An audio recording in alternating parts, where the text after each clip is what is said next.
Nonsia abo madishe mamo ajo emama kwaba eba YORKE FM any HYTV so.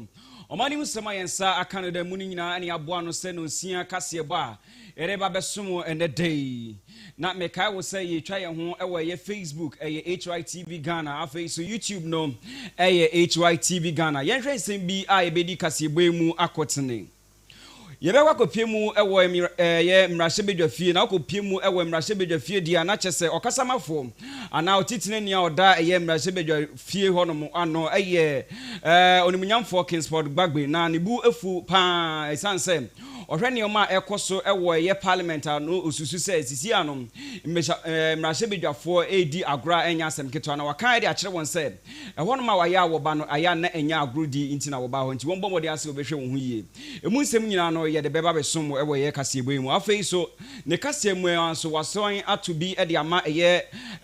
first deputy speaker ema ye parliament ye Joe Wise wakekan bi e de akere ne se ono so aya ne suban bi aya oda na di embra ye speaker of parliament eni honom no aya na enkoye kra emu nsem nyina no ye de beba som ewo ye kasebo mu ye besan e de ni e de akere ye donkuma a wo ye emrahye bedwafie na wonso wo de nsem kakra e de abetudwa se de aya na Ghana hanum say ye photo some for ye finance minister ya okekanom ni nsem bi wo hono ma ya na ye ntropa ni titu ba kwa okogina ba bi ekoka se yamfa ye e-levy no amba na chese district assembly common fund no etimi enkoso no se sansem ni nyina no ye ntry wo se ye bo to go emu nsem nyina no ye de somo ewo ye YORKE FM any HYTV enwumre no nsia kase boso okenkanfo enne ye me okamafo Clement na mu mame kabo say han YORKE state jumeku a woso yasne anase waso yasne de kasebo nyina de brew eba ne nsase pade a wona kache ene bi won ti betimi afra 0243708485 na woni won atwetwe komo Adons boutique so asomasene na afei so Serable hotel imrepemu no mema mu nchirimu na afei de woso watimi ahwehwe won e kira kwan na woni won adidwa ye dan ye ho ye ba ye de nsem no mu chirimu nyina de bebeso mu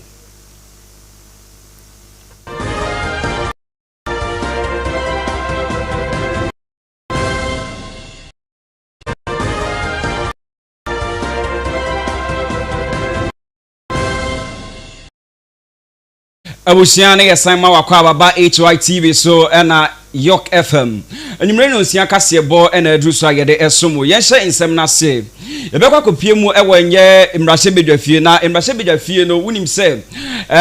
opanyin a otena abenwam anase otena agwam ema afeide eye mrahye bedwafo wotimi etoto woniema yie pam eye Alban Kingsport Gbagbe onimunyamfo no ono na okasa na ode nsem kakra de atudwa se aya na mrahye bedwafie honom no enya agodie ne ye kwakodi wo ho nti no obi a wo ye mrahye bedwani a obepie mu wo honom no bomodin ase wosuban no ebeye te se obi a wanyini na afei so wonimdie no ekwanim ose niema ekoso no bebre ewo ye mrahye bedwafie no ekamia ye se agodie bi na ya wo ba honom a wo bedi ose watukwan bebre wokwa aman bebre emu akohwe se ne wo ye won niema na wahu se Ghana hanum se no yeda inso na inso na yeda no emi se yeda inso wokwan bone so ntiri embomodin ase ebetimi asesa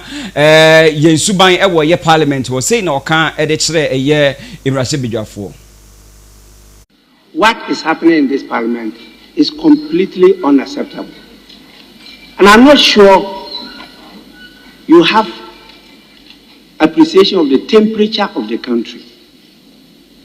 Neither am I sure you know the arduous nature of the responsibility that have been placed on your shoulders. You are all mature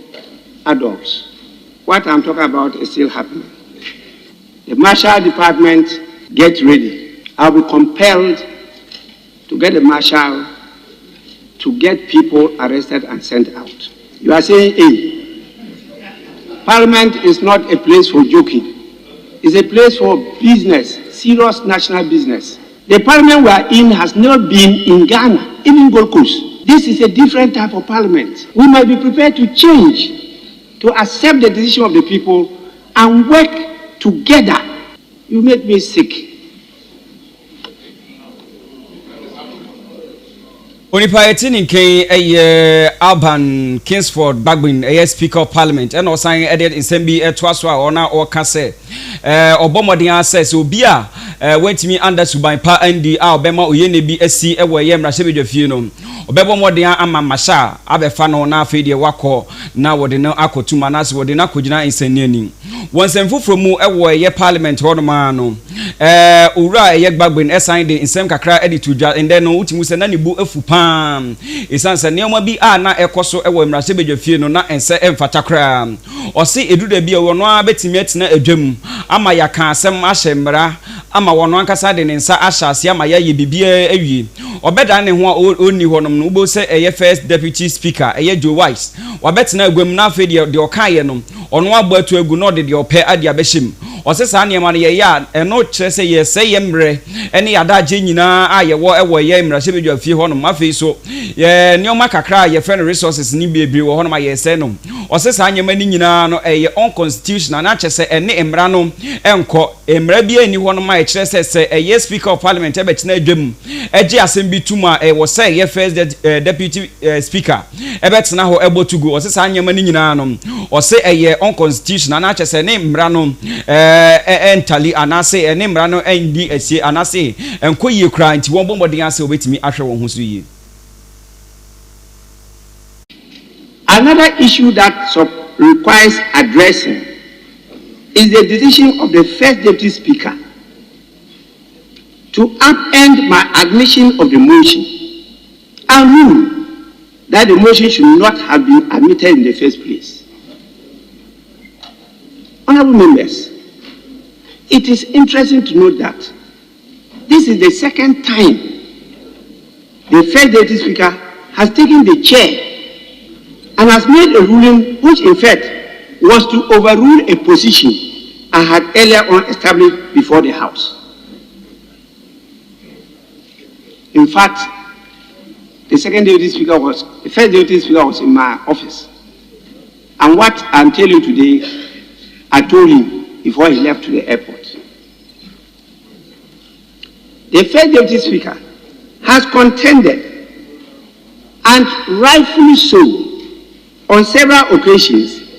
that he is not the speaker. I have also on several occasions alluded to various areas of parliamentary practice where when the speaker is in the chair, makes a ruling,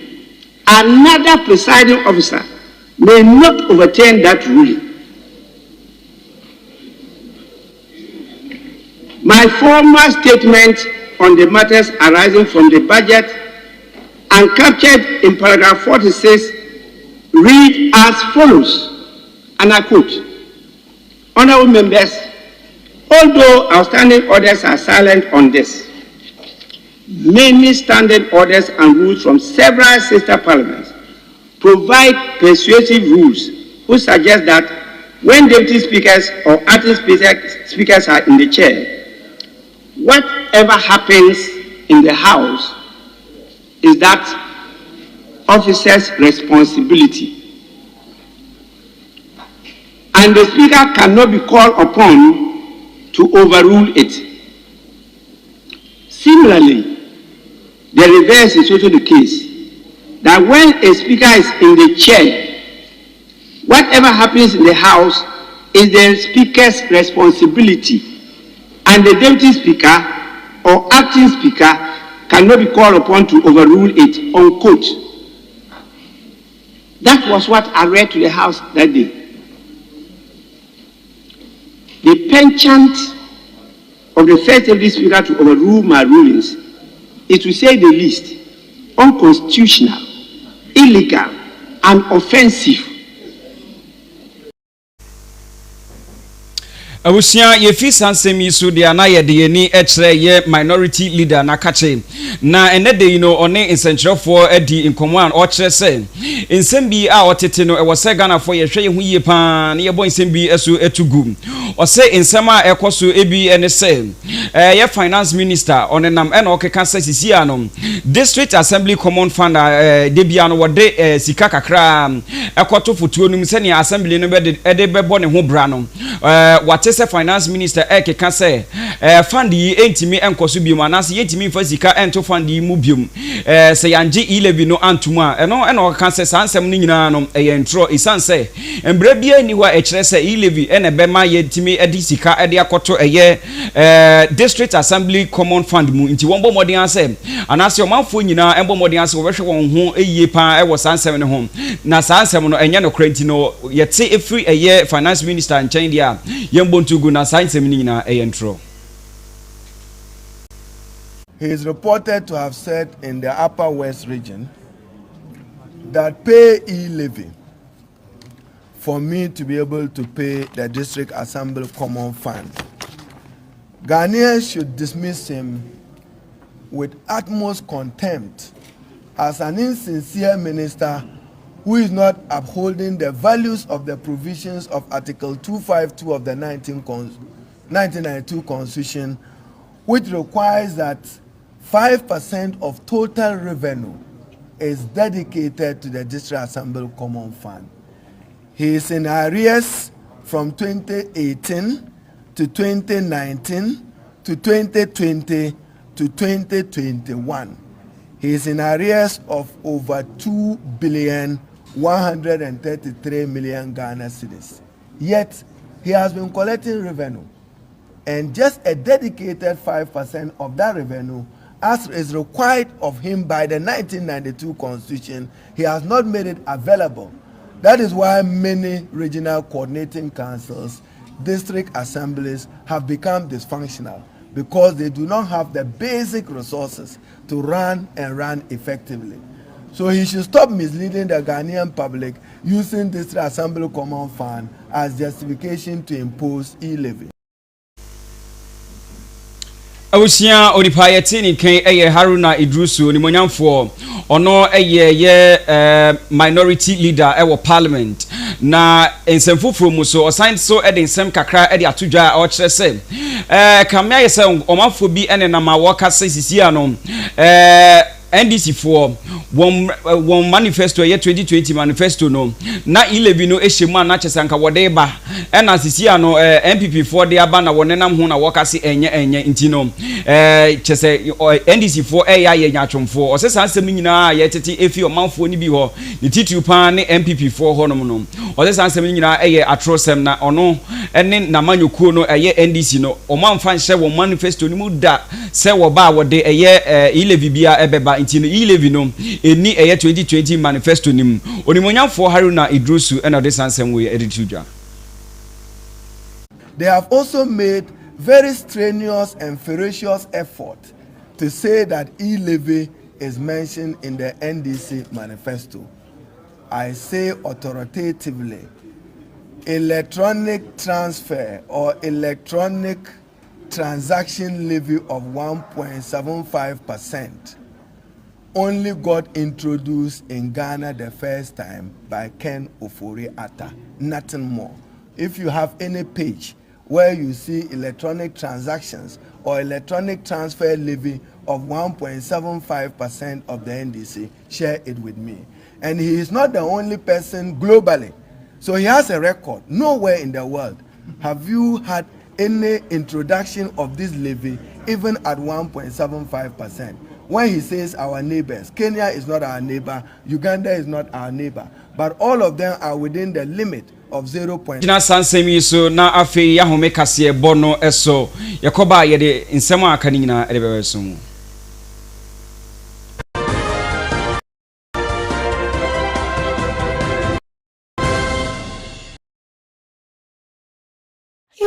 Ghana for mabo msora na pa TV amjani HYTV is la welcome. HYTV, entertainment never dies.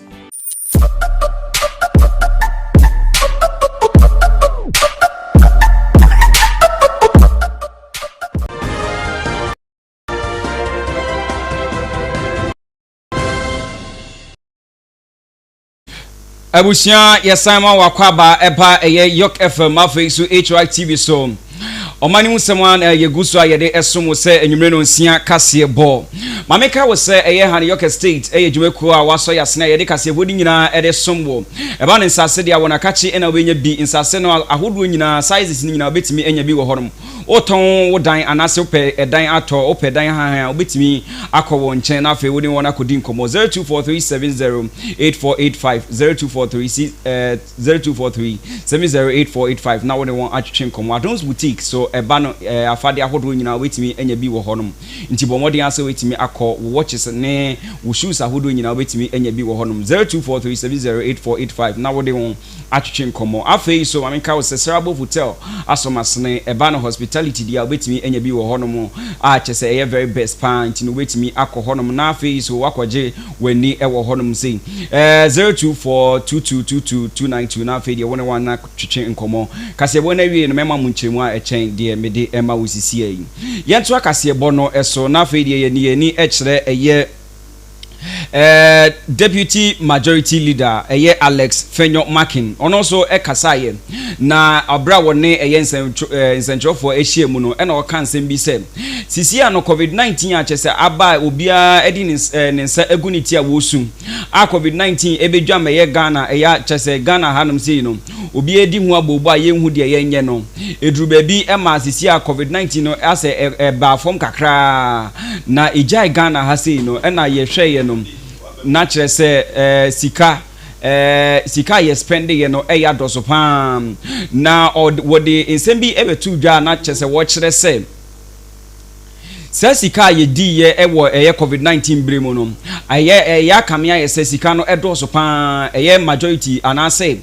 donkuma wo aban mu no na wo pa chere se sika ye di ye COVID-19 bremu no edoso pam isanse aban entimi emechere yen adepotia ye di sika no ye ntini wo mbomodin anse obetimi abechere de ye di sika no ye na eno na deputy majority leader Alex Afenyo Makin se chere se amanyoku NDC ene donkuma wo emrashe bedwafie nsema wo ka se yembo modi anse yebetimi ahwehwe sika ye de ekunti a COVID-19 no ose sa nyema ni nyina no amanyo sema wo pese wo ye political na chese enyete wo pepa bi se Ghana fo yebehu no kwasema ewo sika ye de ekunti a COVID-19 no nemu wona na wo pese wo de ye propaganda wo de efa kwan bi so na afedi wo gu aban a wote so no animu ase sei na o kire ni nsemu. So we simply think that our colleagues are being overly partisan. It's part of their preparation towards 2024 and decreting a certain scorpion on a shivling. And that we will not entertain. Democracy respects rule of law and due process. That is the only way democratic principles can be sustained. We can't do it haphazardly. We can't do it as and when it pleases us and as and when it suits us. So to us, everything about public expenditure is a matter of public record. This house approved certain facilities. This house mandated government to spend certain monies. There is no way in this day and age with the gift-me system government can spend and hide. It's not possible. I repeat, there is no way government of Ghana can take public funds, spend and hide those expenditure. It's not possible. Circumstance. It is a constitutional bona fide of the Auditor General. When the Auditor General is done with his work, he would bring a report to us. That is why the Public Account Committee is there. When the Public Account Committee does its work, in fact, the Public Account Committee has a mandate after perusing the report to set up further committee to investigate and to look into other matters flowing from the issues that they've identified. So I think that we should move one step at a time. It's not a matter of blocking them. We rather think that they want to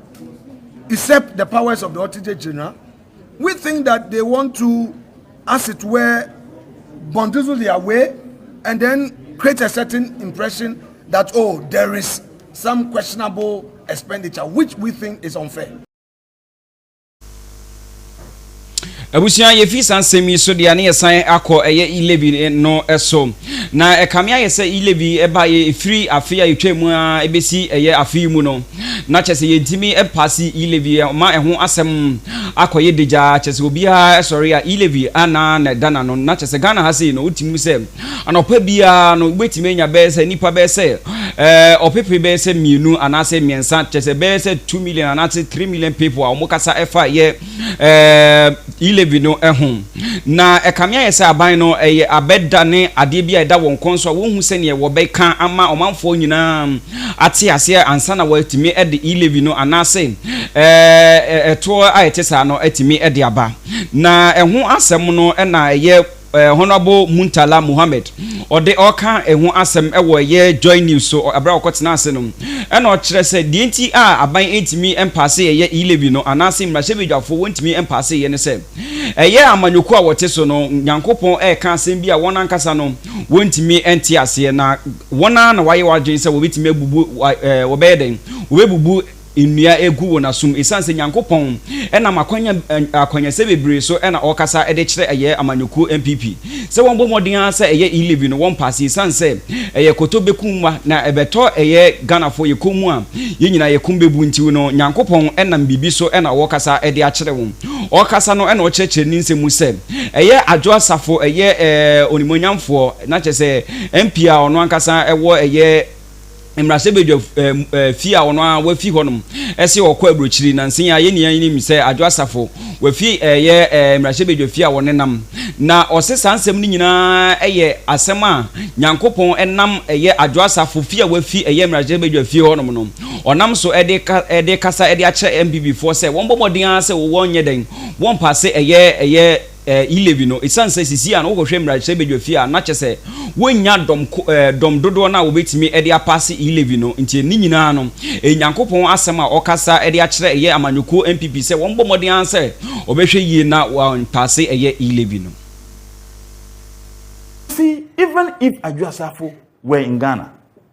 they still cannot have e-levy pass. God is speaking to them in a language they are failing to listen. God is speaking to the MPP in a language. Yes, but they are failing to listen. He knows. And I don't want to put certain information out here. If Adjusafo were to be in Ghana, they will still not have the numbers. And he knows it. How so? He knows. How so? Explain. God is speaking to them in a language they don't understand. Look, the MPP has 137. If you add the independent, they have 138. Yes. You have the majority, the chief whip, the majority chief whip, my good friend Anodompre, who even questioned the travels of the speaker and said that virtually that the speaker was doing it deliberately just to frustrate the e-levy. The speaker is home over a week now. Why are they not bringing the e-levy? So they simply don't have the numbers. Even if Adjusafo were to be in Ghana, they will still not have the numbers, and he knows. The MPP people, they know. Abusia yeto akase bo no so de ane de ni ekire ye GPRTU wona kache wunim se won ena wo ye dwumaku a wo hwe eye yen kasa ye de ko eye transport ni ade nyina no wona ya wo hwe so na afi de wo kire sika ye betua adrobofo nkabomku ena meka won ho asem eye GPRTU na eye public relations officer eye Abbas Imoro ena odin sem kakra ede abetudwa abra one insentrofo edin komo ewo ye 3FM ena okasa ena oka insenwi se de eba ya sisi ano Ghana hanum se wo hwa ekamia ye se lorry fare no ne bo akosoro pa ene se sisi ano wotimu se sisi ano fango bo aye den pa na wone eye aban ekotena ase se anka wo betimi aka na aban atenye mabi so no wonso wetimi atenye mabi so na sisi ano wone aban ekotena ase no de abetodwa na se efi eye Saturday eye memenda ya ede konom wato eye atentiaduan no anase lorry fare ni mu no watumu ede akọ eye 15%. Na chesisi ano wotua 3 cedis a ye de kakra e de asoso wobetua coins bi e de aka ho a ebema eye lorry fare no akosoro pa a enye asem ketwa owura Abbas Imoro e no de sansem nyina e de tudwa ya abra okasa e wo ye 3FM. Yes, should and did some feasibility studies on this current upward adjustment, and we arrived at 30%, of which we presented that petition to government. Last week we had a first negotiating meeting, of which before we left the coalition's last meeting before we went on the negotiating table with government officials, we all agreed that we can reduce, I've been saying we've never taken a trend position, we believe in dialogue, and we all agreed that we will be ready to reduce the 30% and not below 20%. Right. So last week at the negotiation table, that was where we were, and government was also stick to 10%. Okay. We requested for a postponement to this week, of which immediately government officials accepted. We inform our people of what transpired between us and the government officials, and that yes, the message given to us was exactly what we took along, and when we got to 20%, we decided not to get below. So you arrived at 20%. That was the first with government negotiation. Yes, because that was what we agreed upon. So when we pray for our people, we are yet to fix a date for another coalition meeting towards the next window. I will say next window on our negotiations. Then 3 out of these 16 unions just went behind all of us, came out effective from the next day. I believe it was last week, Wednesday or Thursday. I stand for correction in a way. Yes, this was.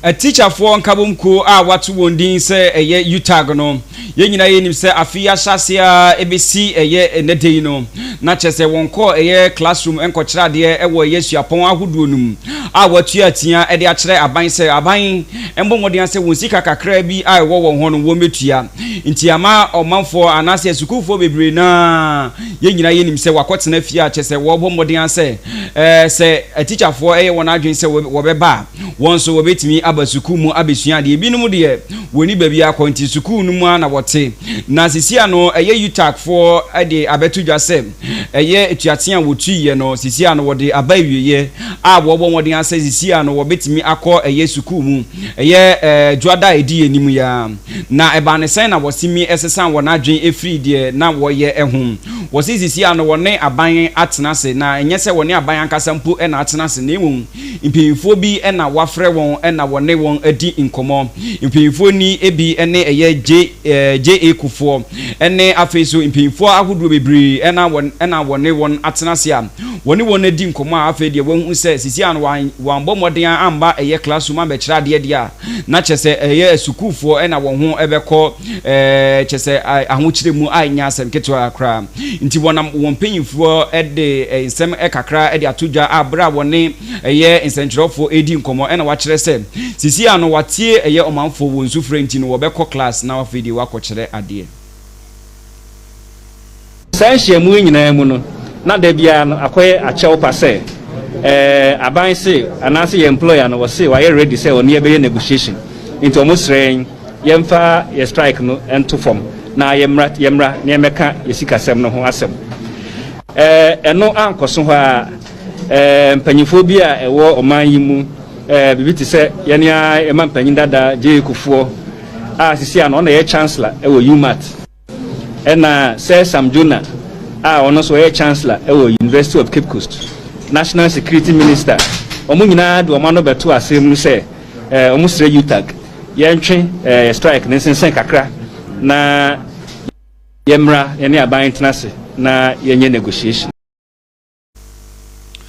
wone kasemu no okoso ede nsem bi atudwa se enye se woko eye classroom akokira de keke na wajai wona sema na ewo honom no wonje mu kra na mu asukufo ehumobɔ ene ehumobra wankasa wo ma eye teacherfo ebinum ene wankasa woni mpinfo ahodo wo eye oman mu enti ena wokɔ eye classroom akɔkyerɛ ade na mu wo ma aban eye na wɔtwe mienu pɛ se wamfa wozika amma wonde a ene classroom ho no obesi afi ho akɔtena ba bi a wankasa wo pɛ yetie clear na say futu sema empanyimfo e de ato yanim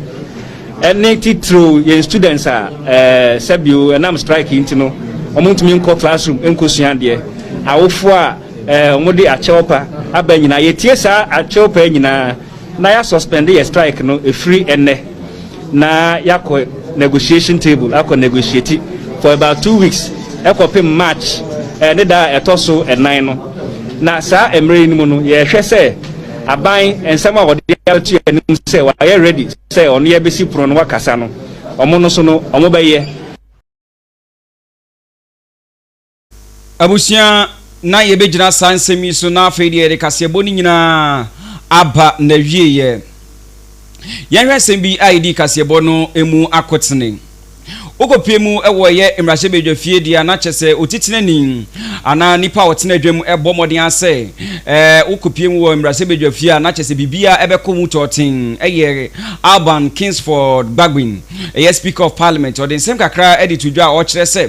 emrahye bedwafo ebo modin ase eye emrahye bedwafie no oba ho no ma wombedi agro isansa enye nkrobo ntine ye emrahye bedwafie ye ba se ye ba be ye mra na fi ya dwengana ho na fi yetimi pe ni puma sibre na fe ya timi aye nyema ebe magana atimi akoso nti wo ba ho no ma agudie nyina no wonfa entofom afi so wasan akasa e de akere eye Joe White eye first deputy speaker said ninsem bia ya wo ye anase ninsem bia wo ka ene ne ni yo bia wo ye no aya na ntwe yi kura se opinyin ebetimi atena adwam age nyema bi atum na wo oni ho no wabetena na chi na fe de wabonsem no ebi egu no osesa nyema no ene emra no ebo abura eye unconstitutional waka sensem no e de akere ye Joe Wise ye fi wonom so ye sign de ye ni e kere ye minority leader ye Haruna Idrusu ono so de nsem kakra e de betu dwa na o kere emu se finance minister nsem a waka se ye district common fund no ye ntimi emphasica entumu se yanje ye 11 no antuma o se sansem ni nyina no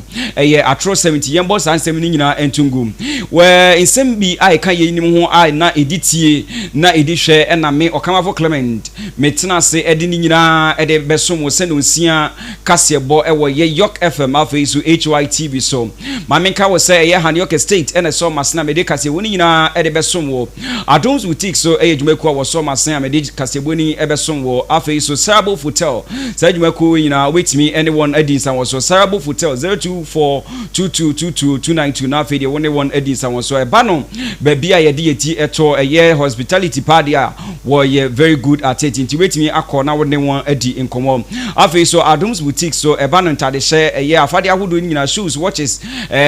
any coat ahodo nyina betimi enye bi wo honom 0243708485 na wo ne won atwetwe inkomo HANYORKE state se men kanche se insase ene adan ayeton ene de yeton ni nyina na obetimi de abedan won na wo fei woni won adinsa won so ewo ahomatrofo so 0243708485 na woni won adi inkomo kasebo no asi ye Benedict ewo ye MC ahonom honorable machidom afi so